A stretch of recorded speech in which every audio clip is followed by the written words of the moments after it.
Hello, welcome to The View in April. Too bad we didn't have a show on April Fool's Day because no telling what we would have done. This is Meg Riley. I'm in Minneapolis, and I'm not fooling about this. Last night it was 85 degrees here with really intense wind and then lightning, and there were some fires, not in my neighborhood, but just really intense. And who knows? Who knows what's going on, but pretty amazing. And the ground is very warm. My rhubarb's coming up. I'm planting my seeds for cold water stuff, for cold weather stuff. It's spring, folks, is what I'm saying, even here in the North Country. Aisha, what about you? What's going on out where you are? Hi, this is Aisha in Seattle, and we've had things growing for the past month. So we've had, we've had daffodils, now we have tulips. It is raining today. We've also had the intense storms. Last night we had quite a lot of lightning, which is not quite that usual. We do get somewhat a lot of rain, but not that much lightning or big storms. So we have been having those too. So we're doing well here. Great. Hey Hank, what's going on? Hello. I'm just hanging out, I'm gonna have a little drink here. Oh yeah. In this very What's that, milkshake? No, that's just the part of the communion set that for the church that I had to that I picked up at the Museum of Fine Arts yesterday. Oh, you did you? Let's see it again. Isn't this nice? This is it says the gift of Mr. Ebenezer Tucker to the church in Milton, 1728. Wow. This is a lovely beaker for communion, and if they're watching right now, they're going to say, "Why isn't he wearing white gloves?" And the reason is, we own it. Loan to the museum. Exactly. The museum. I was one of many people coming yesterday to pick up their communion silver for communion. It was very interesting. Oh, that's really interesting. Okay, we'll get back to that. We'll get back to you.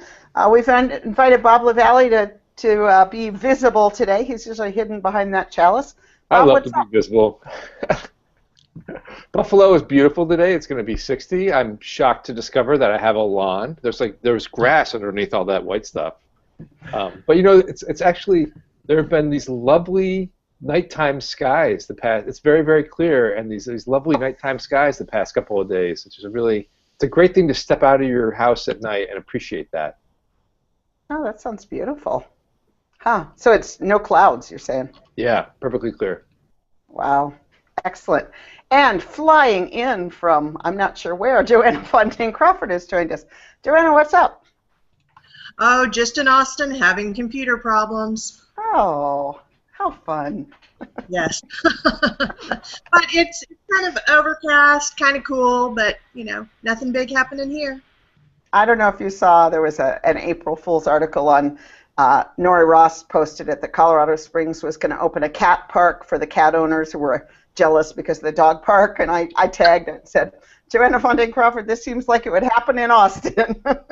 It does, and in fact, this is really funny. Last night, my family and I were out with our dog taking a walk, and we noticed this woman in front of us, and like her cat was just a few steps before, you know, in front of her, and she was following her cat, and we were kind of like, wow, what a well-behaved cat, you know, someone who can actually take their cat for a walk.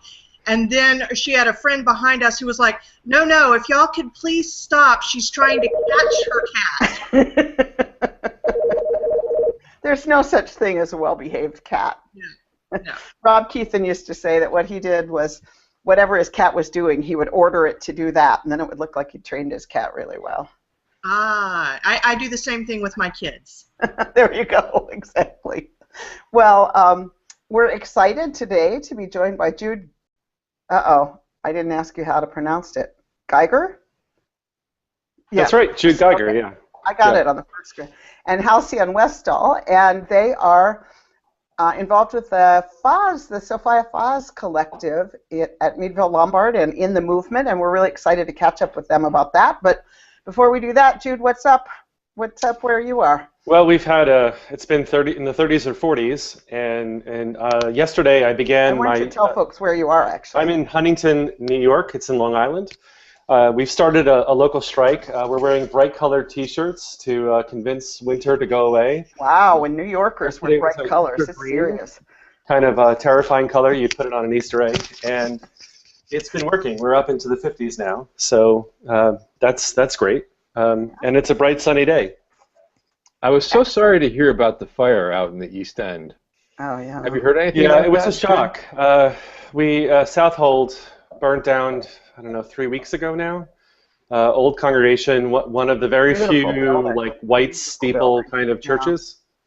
And they're about an hour east of us, but it's another congregation that's near and dear to us. We have a lot of they're by a beloved summer camp that a lot of our children and youth go to, and a lot of the churches will worship with Southold at the beginning of that week of the summer camp. So it's a place that a lot of UUs know as kind of a welcoming center for our community. Well, when you take the ferry down from Connecticut, you kind of I've preached there a couple times. Gorgeous place, and just a lot of history there. Yeah, really tragic.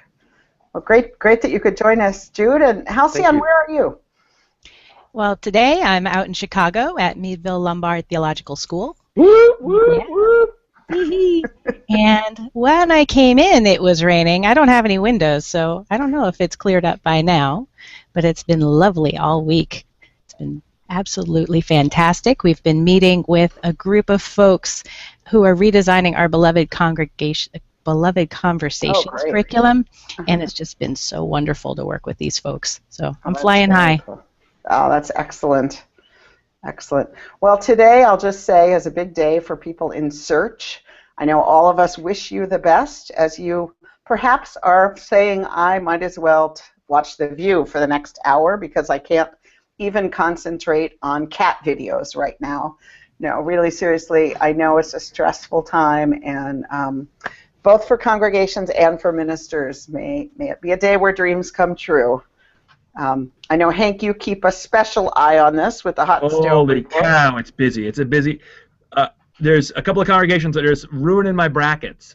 Like, we all know that Kentucky is going to win the whole thing, but there's a couple of congregations that I keep hearing somebody's going, oh no they're going here. Oh, it's just driving me nuts. And then the UA president thing, how that affects where people are, if they think about going or not. Anyway, but today is the day when churches can officially ask, make offers to ministers at 12 o'clock East Coast time, and of course I keep track of all this stuff on the Hot Stove Report, which is a Google page that you don't even need to belong. It's a Google page? I'm sorry, it's a Facebook page. Sorry, okay. Facebook page. And I just saw Google here at the top of my computer screen. It's a Facebook page. You don't even need to believe in Facebook. Belong to Facebook to watch it. I'm just that excited.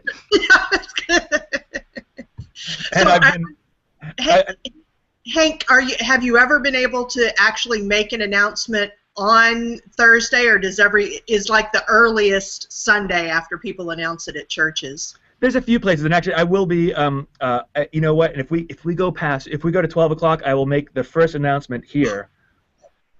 Noon sharp. At noon sharp. Let me just make sure I get everyone's name correct. Stay tuned. There you go. Oh, breaking news here, you heard it, folks. Joanna, a little bit of difference. And Jude, were you in search last year or the year before? These years they blend together. 2 years ago. I'm in my second year. You're in your second year. So Joanna, last year. Well, as you remember, last year, behind the scenes of The View, I was going, okay, as soon as this is off, I got to get off. I'm hoping for a phone call. So yes, it is. I honestly, there could be no better wish than may everyone find as good a fit as I feel that the church and I have. And also this is Maundy Thursday. This is a Holy Thursday, and as we lead up to Easter, and we've got all kinds of depending on what your congregation's history is, there's all kinds of stuff going on. So what are you doing at yours, Hank? At my church? Where you are? What are you doing for Holy Week? Well, it's interesting. The last church I served was both Unitarian Universalist and United Church of Christ, and so there was, I had an Easter vigil. We had a Monday, Thursday service. We had an Easter vigil, which went from 6 o'clock on Saturday evening until 6 o'clock on Sunday morning. and then we had a sunrise service, which was about an hour after sunrise. And then we had a service at 9 and a service at 11. So that was a smaller sanctuary. And here in Milton, we just have we're having a big old Easter worship service and communion. That's why I have all the lovely communion wear. And so we'll have that, and then an Easter egg hunt. And hopefully, hopefully it won't be raining, and hopefully, if it is outside, that the snow will have melted enough for us to actually hide the eggs in places where people. Otherwise, the snow will be the dead giveaway. There'll be dye in the snow. The eggs will be all not even colored by the time they're picked out of there. And you can see the bunny rabbit footprints of the snow. That's right. The bunny rabbit will hop in and not come back out. Just kind of land in there. And, whoa, trouble. Nobody wants a muddy bunny. Nobody wants a muddy bunny. No. All right. So, anybody doing Passover at your congregation? We are. Doing Seder's? Yeah. Are you doing that too? Yeah. What? We have a community Seder on Saturday. On Saturday? Yeah. Is it well attended? Is it a? Yeah, we have over 100 people present for it. I would say about a quarter of our congregation are Jewish identifying or Jewish heritage. So we celebrate most of the Jewish high holy days throughout the year: Yom Kippur, Kol Nidre, Rosh Hashanah, Passover. Not everything, but the larger holidays. Yeah, I really do see that when I'm out east. I just preached in New Jersey last week, and they had asked me a really long time ago, and I hadn't really tracked that it was Palm Sunday when we set up my topic, which was how can I keep from tweeting? It was about social media, and so when I realized it was Palm Sunday, I said, "What do you want me to do to make this work with the rest of the Palm Sunday service?" And the woman said, "The minister's on sabbatical," but the woman who was working with me said, "It's a VUU congregation. Why would we talk about Palm Sunday?" I said, okay. So it wasn't mentioned at all. So my sermon went right along with everything else. Anyway, every congregation is so different culturally and religiously. And so, Aisha, you got some news out your way. I'm impressed with your state right now.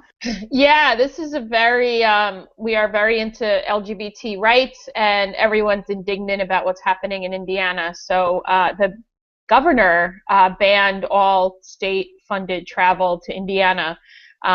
So we're really, what I said, I was in Denver last week with the religious professionals of color, and I said to Kenny Wiley, if Unitarian Universalism had a city, it would be Seattle. It is super LGBT friendly, there's a lot of limousine liberals, and it's just okay with racial justice. So that's kind of my take on Seattle. And anyway, I just had to throw that in there. But we are everybody's up. We do have a city. It's called Boston. But okay, go ahead. No, go back to your. No, sorry. If Unitarian Universalism as a faith was a city, it would be Seattle, not Boston. Sorry.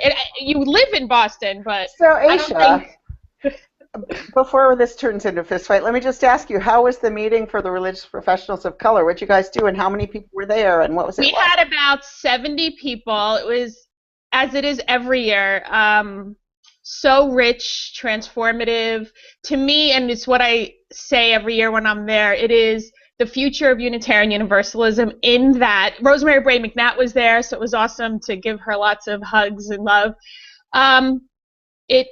It is the only place that religious professionals across professions get together as colleagues. So there were ministers, seminarians, religious educators, musicians, and administrators. And we collaborate, we do worship, we do great worship, and we had a speaker, Reverend Dr. Miguel de la Torre, and he spent a couple days with us, and he was quite provocative, actually. He gave a whole talk on hopelessness and freedom in hopelessness. So I don't necessarily, and he talked about, he does a lot of immigration work, and he says, the people dying on the borders, it's hopeless, and he talked about the idea of not just giving people false hope. I don't agree with that. However, it was really super provocative, and I've been thinking about it ever since. It was an amazing gathering and engaging, and I think a good model. And I would love to see maybe at GA just religious professionals across the board have space to get together, because we don't do that, and I think it's helpful and important. Amen to that. Huh. Well, that's great. Yeah, I've been really paying attention to this Indiana thing. You know, back when I was the DC director decades ago, I was on the committee that worked on the national RFRA, and it was something that was a real left-to-right coalition. I mean, the ACLU and People for the American Way were in the room, and UUs and liberal Jews, and very fundamentalist Christians. And it was a very stressful coalition, and the only way that we could agree was to have 0 carve-outs. And so there's Lydia chiming in. And so, you know, it was like we were there for totally different reasons. And even at the time, the gay community was very, very nervous about it. I remember Irva Shivad getting into kind of a fight with Rabbi David Saperstein about, you know, what do you think that who's this really going to end up aimed at? And so this is a different piece of legislation. We did not have companies involved, and it was really talking much more about like Native American people being able to use peyote, which is why we got into it, things like that, and prisoners having access. But it's just heartbreaking to see people who define their #1 religious freedom as excluding. And I don't know if you've watched the video of that woman with the pizza parlor, but you know, you just watch it, and I mean, it just made me so sad. I thought, you are being given ammunition to believe that what you are saying is rational, and it's crazy. So anyway, but hasn't it been hopeful to see all of the individuals and businesses and all of these forces coming out and saying, no, this isn't acceptable? Yes. I mean, I have to say, I'm in some ways, I'm very grateful to Indiana, because I know that here in Texas, there are a lot of business people who are watching that, and they're going, ooh, I'm not sure that, you know, my feelings of wanting to exclude people are greater than my wanting money and profits. Also, perversely, in the same vein, Joanna, all the Republican candidates for president have come out in support of it because they have to play to the base during the primaries, and I think this is going to be something that will really, really hurt them when they go to a general election. So, well, you watch Jeb Bush right now scrambling around trying to figure out how to not seem as bad as he is. Yeah, when I saw Arkansas, I just felt hopeless, and then when I saw Walmart was opposing it in Arkansas, all of a sudden it's not going to go. And I think part of that disturbs me. Like, we really have moved beyond a democracy to where the corporations really do rule, but partly it's very hopeful on this issue anyway. Right, but yeah, I think we have to keep that in the back of our minds of, okay, who's really pulling the strings here? And is there any morality involved? I'm not above having it. I mean, that's what happened in Arizona. It was business. It was never morality for Jan Brewer vetoing a similar thing. So I'm not fighting it, but I sure would like it if morality came up every now and then. So, well, I'm excited about our guests today, and we've asked Bob to stay with us because Bob just took a class last week with Dr. Mark Hicks at Meadville about religious education, and so Bob is going to be in the role of the ingenue here. I'm just kidding. We're all excited to learn about the Fahs Collective. So why don't you start at the beginning, Halcyon and Jude? Tell us who Sophia Fahs was, how this came into being, and then we'll get to what's going on now. But well, Sophia Fahs is an amazing. Oh wait. For years we were told Sophia, but now it's Sophia, right? It is Sophia, yeah. All those years of training to Sophia. Wrong. Okay. Right. We have letters written from her family that very clearly say, no, it's Sophia, and it's all spelled out in the pronunciation. So, yes, Sophia Fahs is a minister, a Unitarian Universalist minister, who was an amazing religious educator. But I'm going to need to cough for a second. I haven't used my voice in so long. It's not working. Hold on a second. Okay, I hope I'm muted. And she's really the inspiration for what we're doing, and she's such a huge force in religious education for us, and authored all kinds of curricula and supported other authors in changing the way that we do religious education and work with children and their natural curiosity, and honor that they have wisdom and they have a completely valuable presence of faith formation in them, and we're helping them bring it out through the way that we teach them and work with them. So it's not we have all the knowledge and we're implanting it into children. It's we're working with children, we're working with their curiosity and feeding it is more of her perspective. So she has inspired the Sophia Fahs Center to be formed in the early 90s here at Meadville Lombard, and so that has morphed and changed in the last couple of years, relaunched as the Fahs Collaborative. And we, right now, are a think tank, you could think of it, and we do all kinds of programs where we bring people together to work on difficult problems in faith formation. And we do that in different ways. Yeah, thank you. Jude, you were at the launch. I was there with you when we were dreaming up what it could be. So at that point, it was just all imagining. How is it for you to watch it actually unfold?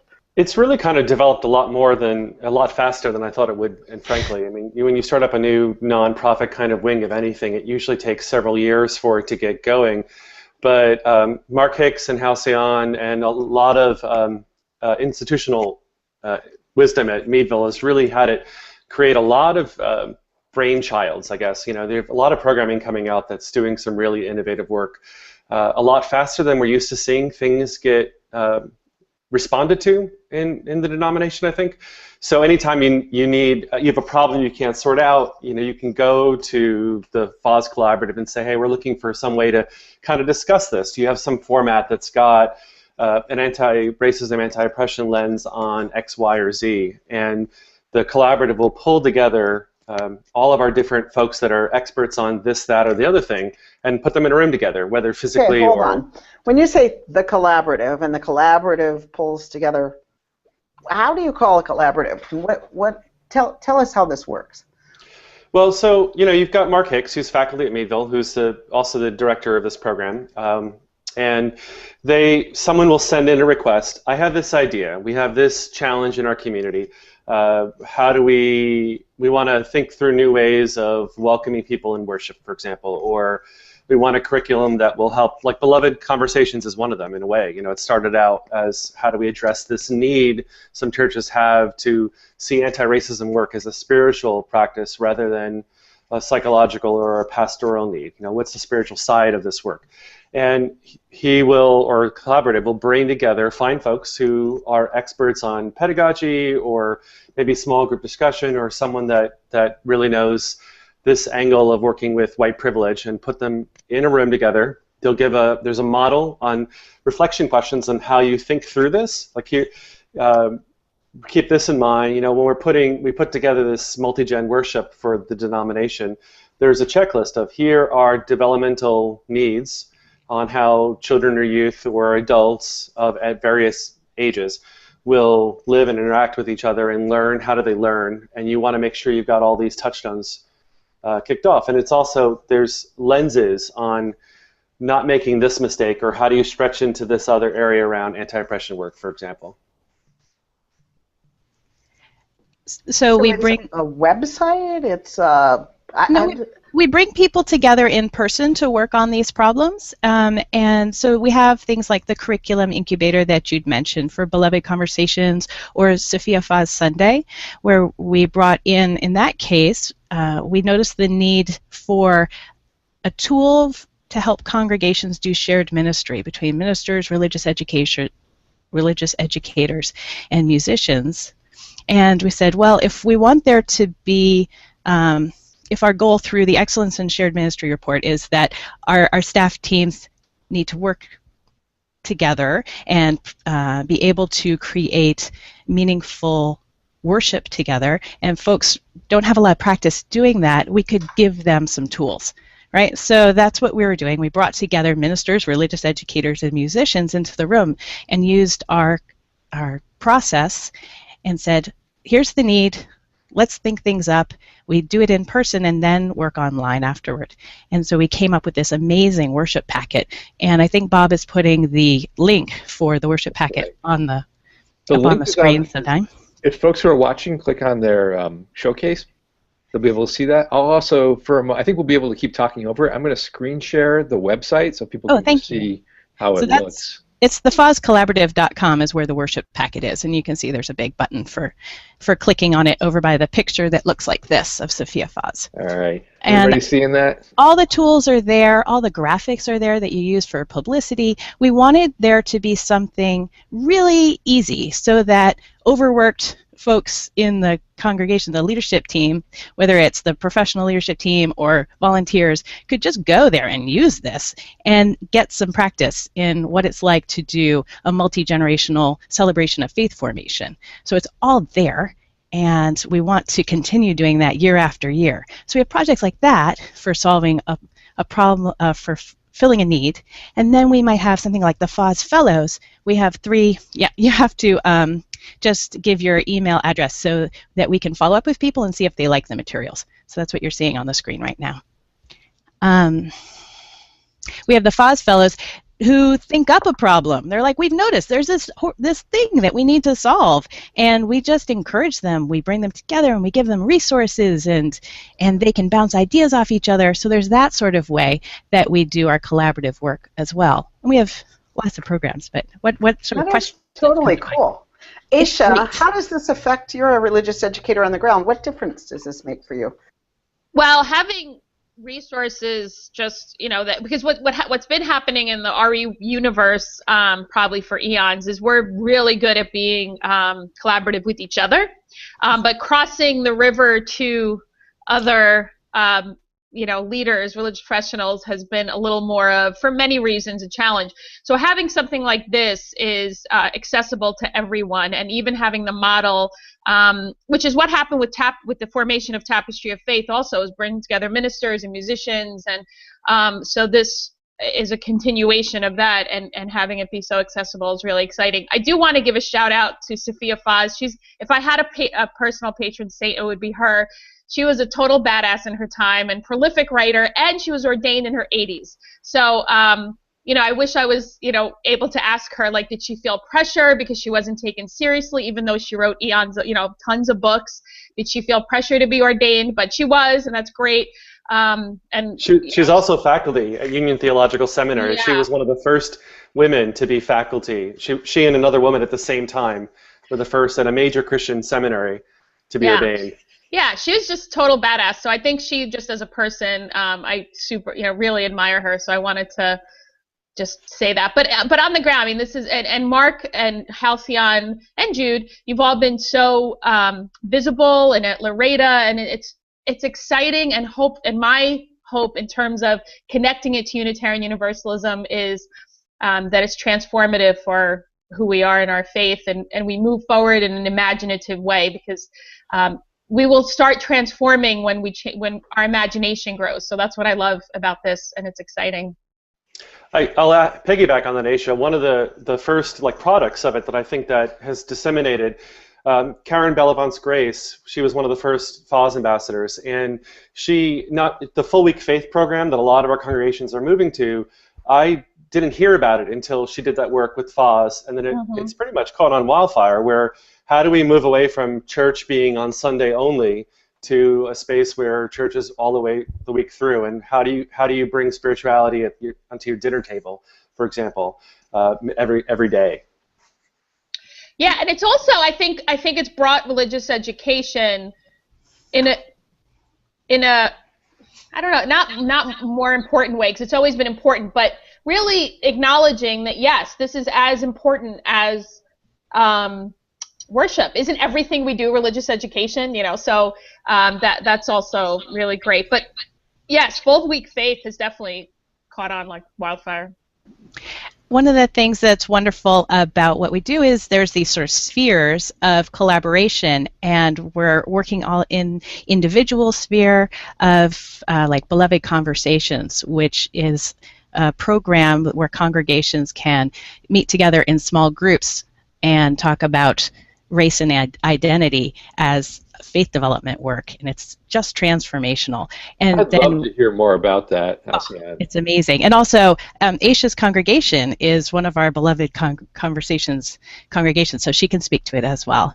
And then we also, have systemic collaboration in Sophia Fahs Sunday and working with our whole association that way. So it's nice to be working on individual level and then huge meta level as well. We're halfway through the show, so I'm just going to take a moment to say you're watching The View. Today we're talking to Jude Geiger and Halcyon Westall, about a Jew. I almost said Westfall. So Halcyon Westall and Jude Geiger are discussing the Fahs Collaborative at Meadville Lombard and throughout the movement, and that's what you've joined, and it's a really, really exciting conversation, I'll just say. And as I said before, that picture of Sophia Fahs behind you, now did Karen Anderson did that? Do I have that right?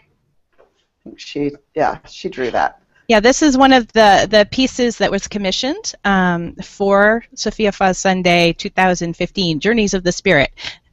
So she created this art, and this is what we have in the packet, in the worship packet, in publicity materials. We also had Mark David Buckles created original music for the worship packet. It's just cool. Amazing. Oh, that's great. With One of the things that I find really interesting, I mean, literally this morning on my drive into work, I got a phone call from another colleague asking about how we do staffing for religious education here at the First Parish in Milton, where I'm the interim. And and as I mean, not only is sort of church life changing, of course, how we understand religious education for our young people and for adults is changing as well. And I think it's also really interesting, sort of looking at the collaborative. In many ways, it's flattening out all of the different aspects of worship. So it's not just the minister and then these other things sort of fill in the gaps. It really is sort of like saying, how does this all work together, and which is really exciting. And I think people are, often people don't want to change until things all of a sudden come up and they start getting worried. Oh, our numbers are dropping off, but like this, I'm so glad that you all are doing it, also because when I see what other colleagues in different denominations are doing, they're not doing anything. They're still, have an old model of religious education that as Unitarian Universalists we left 40 years ago, and so this is really exciting, and I'm just so pleased that people are thinking about it and trying stuff out, and whether it's like sort of week-long.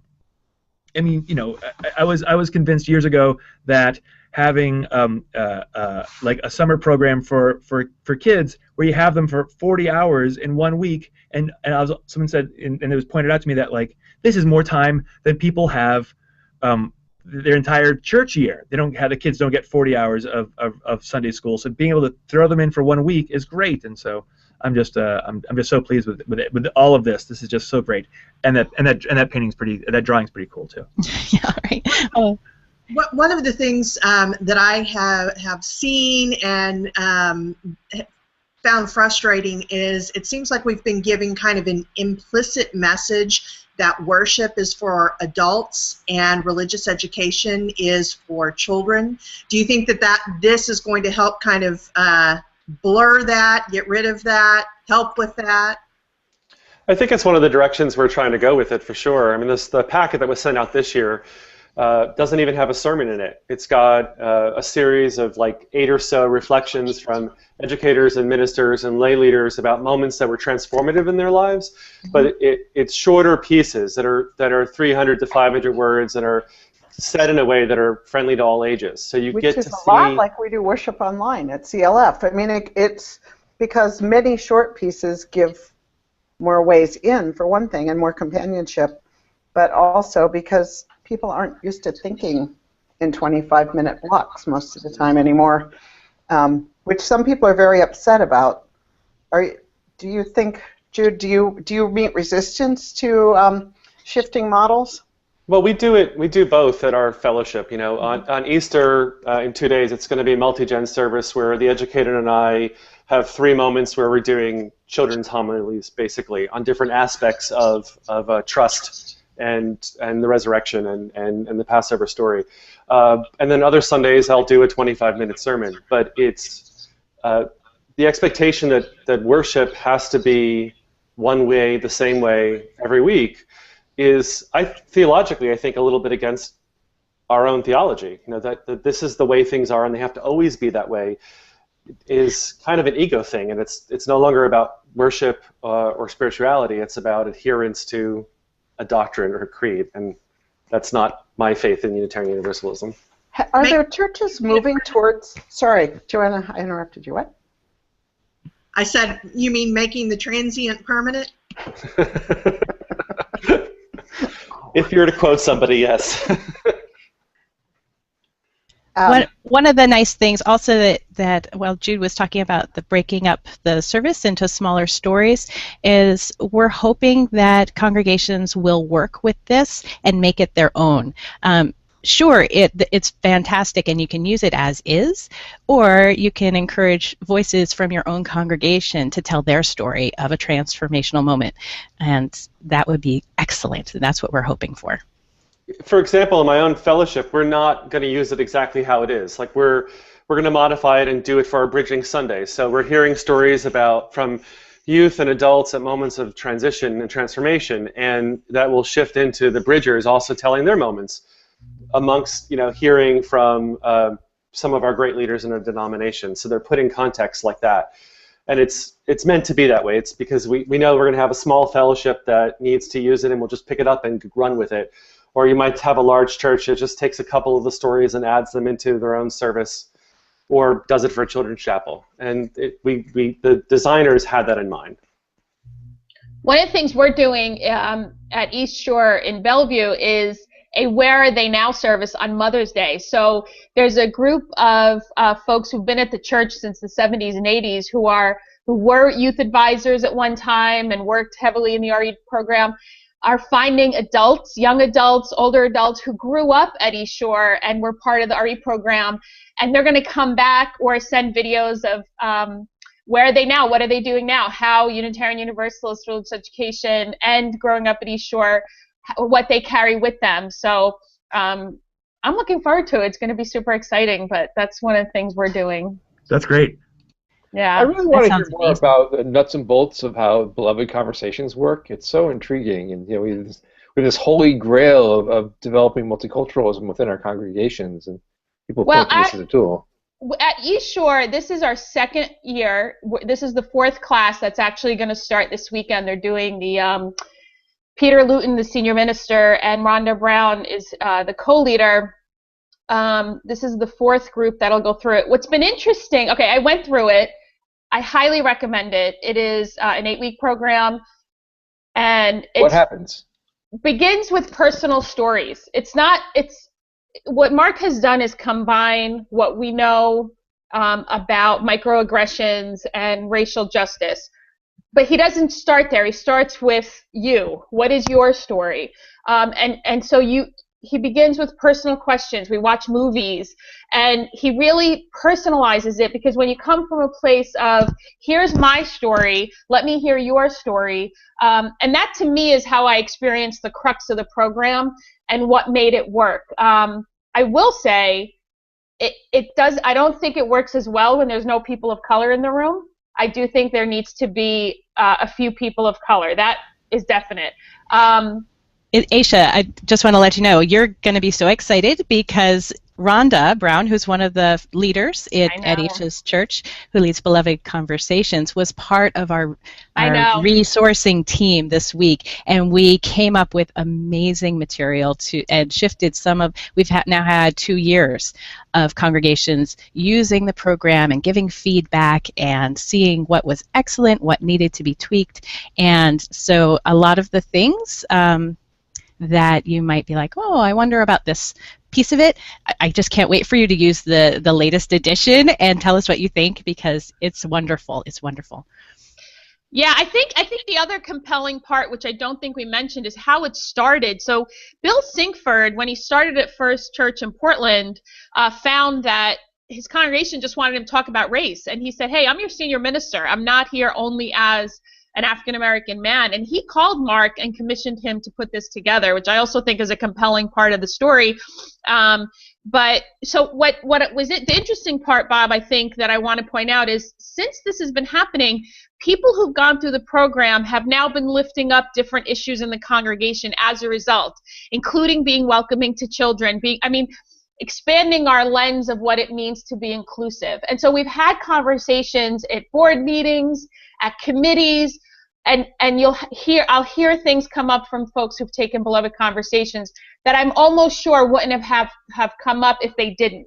They're empowered to say, hey, let's think of this, or what about this lens or that lens. And that, for example, we now have changing tables in all of our bathrooms, all of them, male, female, gender neutral, as a result of Beloved Conversations, saying, hey, if we're going to be welcoming to families, we need to have changing tables everywhere, not just in the one female bathroom. So that's an example.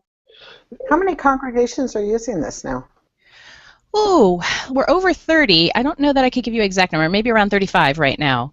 And, this part of what lets it expand out into all sorts of areas in the church, just not around conversations about race, is that these are conversations we don't really have other places. So to be able to have really hard conversations together in a community of people that you're bound to in your congregational life is very transformational.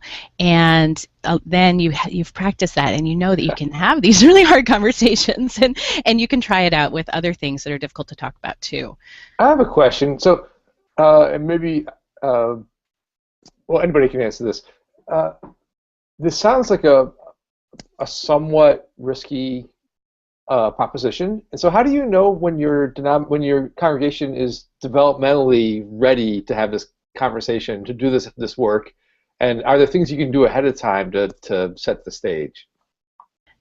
So when you contact us and want to get the curriculum, we have coaching to help you sort of tease that out and talk about what the issues are in your congregation that are unique that you might want to, and we work with you because we really hope that you'll develop a 16 to 24-month plan around Beloved Conversations. It's not, oh, we're going to buy this and we're going to do the sessions and then we're done and we don't ever have to talk about race ever again. It's like, yeah, no. This is part of a larger plan in your congregation.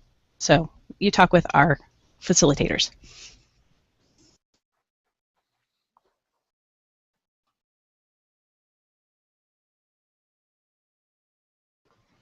Sorry, I was trying to figure out this, and I got helped by a side comment, which was that there was Building the World We Dream About, which is what I was mixing up with Beloved Conversations. So this is a different model. Yeah, thank you. I've always kind of conflated those two, so I've got it. Meg. I know. Well, it's, I've been around a long time. There have been a lot of programs. They kind of all at some point turn into scrambled eggs. So it's good to kind of figure that out. Building the World We Dream About is more along like the justice, multicultural, pastoral side, and Beloved Conversations is more of the spiritual anti-racism work. I know that the congregation in St. Paul is doing it, and they did it with an African-American church together, and it was profound, absolutely profound. Well, for Unity it was. I haven't talked to people from the other church, but for the people at Unity it was very, very profound. And I think it was also for the people from the other church, because they're continuing to be in a close relationship and do all kinds of interesting things there. Yeah, one of the leaders of that program who's doing the partnership with Unity and the other congregation, whose name escapes me right now, was part of our redesign team as well, Ashley Horan. And they're doing amazing work together. Have you ever, has a congregation ever approached the Fahs Collaborative and you've been coached away from doing it because they weren't in the right place yet? Well, that's an interesting question. I don't know. because I have not done that. Certainly before I started working for the Fahs Collaborative, there were lots of calls that Mark took that I don't know about. So I can't say yes or no. I'd be surprised. But I'm not going to say no, it hasn't happened.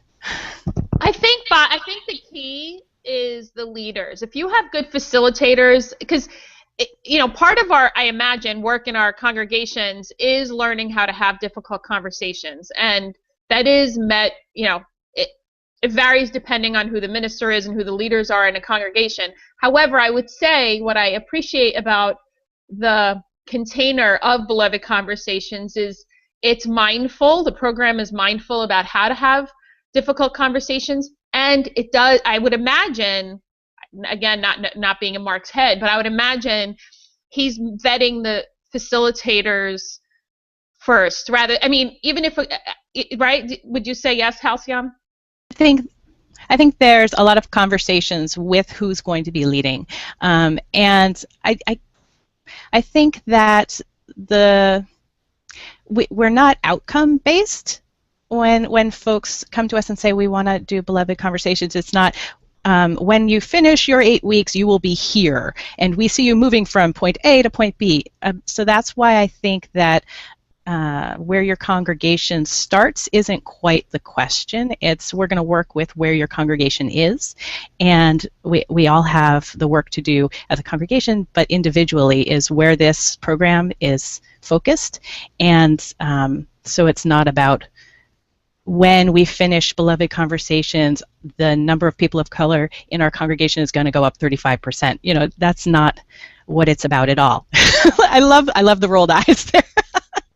Yeah, so it's about how am I going to change inside myself? How am I going to be able to look at the way I think about race and think about my privilege and how I'm going to use it? This is also a marker of how the Fahs Collaborative is responsive to the needs of congregations. This, as Aisha said, this came out of a request from one of our churches to say, we have this problem, can you help us with it? And it's what kind of spawned the idea of the incubators. If you have a need, we can do this, and Fahs can create this elaborate scheme that will help, so far 35 and counting in 2 years congregations. Are there any trends in religious education that the two of you are most excited about? Ooh, that's a great question. The full week faith, I would say, is the biggest thing that I think is kind of catching like wildfire, where it's encouraging staff teams to work collaboratively. You can't do that without the minister, the educator, and frankly the administrator or your communications person working on a project in concert. And besides the religious education benefit of that, that's a huge boost for staff teams. I mean, everyone needing to rely on each other in a collaborative way builds better teamworks. And Absolutely. I think congregations are healthier for it. Yeah. For me, right now, our current group of Fahs Fellows all are working on projects that are about our embodied faith, and I see a lot of trend of how do we do our faith development in multiple learning styles, using our bodies, using creative music and dance. Can you say more about the current fellows? Sure. Who are they and what are they working on? We've got 3 fellows right now. Taryn Strauss, who's a seminarian and a religious educator, and she is working on a series, a 6-day series, 6 session, I don't know if they'd be 6 days, based in our 6 Unitarian Universalist sources around grieving. So this would be for families. It's an amazing project. And then we've got Jameel Scott, who is a Buddhist reverend as well as a religious educator, and he is developing a contemplative practice coming of age program for youth.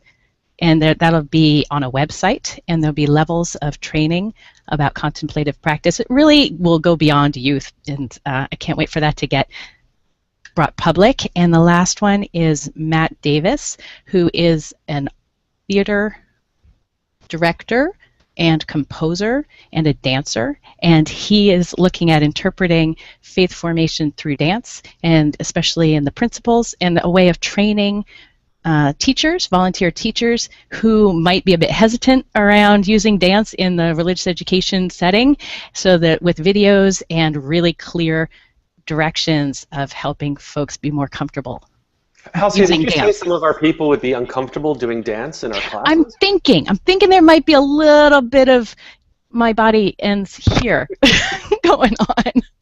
So it's really cool what they're doing. And so they're going to have their presentations just before GA on June 24th.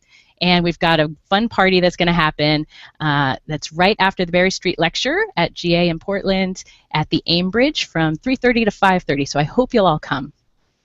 Way cool. Yeah. Oh, and also, sorry, Meg, the other thing that's going to happen at that presentation is the Excellence on Shared Ministry Task Force Implementation Team, I don't know if that's the name, but I think that's the name, are going to give a report. So they're going to be part of this too. I love how this actually, and what Aisha was talking about the conference that crossed all of the boundaries, really are putting out a similar model of, as somebody said, flattening the hierarchy and really building the horizontal relationships and the collaboration. And it's just very exciting to see multiple transformative agents coming in from different directions and thinking. And then, of course, as Hank said, the kind of like, well, business as usual just isn't working, which is super highly motivating for people. So it's really exciting to hear how organically this has grown and how it's followed energy, and to imagine where it will go next. Yeah, I think that's a really, I think Hank said it before about this isn't working, right? And you just mentioned it. I think that there's a way where we get scared around these kind of collaborative projects or multi-generational worship in particular, because in the beginning you often see attendance will drop when you kind of go into that, and it's only when you stay with it for a couple of years that you start seeing the opposite. You know, when I've in 2 churches now, when you move to a monthly multi-gen worship, the attendance drops by 20 or 30 people for a couple of seasons. And then you get to a point where it's, in both of my congregations I've served, those are the highest attended Sundays, because the kids know that they're going to have a place and parents know the kids will have a place, and they're also part of the worship. So you're doing a different kind of religious education. You're training your children and youth to say, this worship is also part of my identity. So that when they do grow up and if they leave the congregation, they don't have to find a place that's going to be RE classes to be what the church they grew up in. But you have to stick with it for a little while, and that's scary, I think, because you do see it's hard for a time. And some mistakes are going to happen, and that's okay. It's like, I think some people get really scared. Oh, we're going to fail. Oh, we're going to mess up, and we're going to do it in public, and there's going to be just fear and shame around that. But like, every single mistake that we make is bringing us closer to all the wonderful benefits and doing it right. That's right. Yeah, I'm in the that. VUU Entrepreneurial Ministries class, and the motto that I came home from our first retreat was, fail faster. Fail faster. You know, like, just if you want to succeed, the way to succeed is fail faster. And I feel like a lot of our congregations fail very slowly, and then very slowly turns as if that's going to prevent failure. So I love this kind of fail faster. You know, let's speed this up. Let's just keep trying iterations until, you know, we find the one which works for a moment, and then of course it changes anyway. But yeah, I'm curious, how is, like, Aisha, are people showing up every week with their kids, or are you kind of doing more contained things? Are there trends in, you know, how attendance is? Yeah, so the interesting thing at East Shore is, here are the most popular things we offer. OWL, I've actually packed classes, coming of age, and junior high youth group and senior high youth group. What's interesting is, in the Tapestry K-5 programs, we've had steady attendance, but not quite as committed. Where with OWL, we have rigid attendance policies, and people follow them. They will move hell and high water. I'll get an email, we're going out of town, so I'm really sorry, my child's going to miss OWL. I would never get that for any of the other programs. So I've been examining, like, hey, here's what works. And actually, the Tapestry programs, the people who are, like it, and it's still not the same level of commitment as OWL and Coming of Age and the youth group. So I've been trying to think about, okay, strengths-based, right? So this is what we know works. How do I get the level of commitment, or how do I inspire people to be as committed to? I'm totally adore tapestry, so need to say that up front. And I don't know yet. I don't have that answer, so maybe I'll make that a Fahs thing. I'll apply to be a Fahs fellow to see how to get people committed. But when the commitment's there, so the whole thing, what I found is, yes, people are kind of dropping off, but not really. When people believe in something, they're there. And so I'm not giving up on our churches just yet. Well, this is really inspiring. So we're coming to the top of the hour, and I think we're going to come to the top of the hour knowing that Aisha should be a Fahs fellow for one thing, but but also I wanted to give Jude and Halcyon anything that we didn't get to that you wanted to talk about. Wasn't enough time. You're doing so many exciting things. I feel like I talked a lot, so I'll say go to our website. There's the meadville.edu/Fahs, and that can give you more information about the parts that I didn't get to talk about, like the McLean Religious Education Collection, our amazing team of people who are doing that, and the work we've done with creating other curricula. So please go visit it. And let us know, if you use Sophia Fahs Sunday, contact us and let us know what you liked about it, and send us pictures, put stuff on the webpage, on the Facebook. We would love that. Cool. We're going to do it at CLF. I don't know when, but we're going to do it. Yeah, the other thing I would mention about the Fahs Sunday that we didn't talk about is there's also handouts, there's takeouts. You know, there's a children's version of the order of service, and there's kind of a worship packet for people to have kind of doodling activities that relate to what's going on in the service. And I think that's important, just to, you know, some educators are doing this and other congregations have never seen it, especially the smaller congregations that are all volunteer, to give a model about other ways of how do you welcome children in the space. It's not just about changing the liturgy. You know, there's some churches that are not going to change the liturgy, but there are these other things you could do to make it a little bit more welcoming to the kids. You know, what would the kids' version of the service look like? Yeah. Well, I know that we're going to stick around right up until the hour when Reverend Hank Purse will be allowed to share information.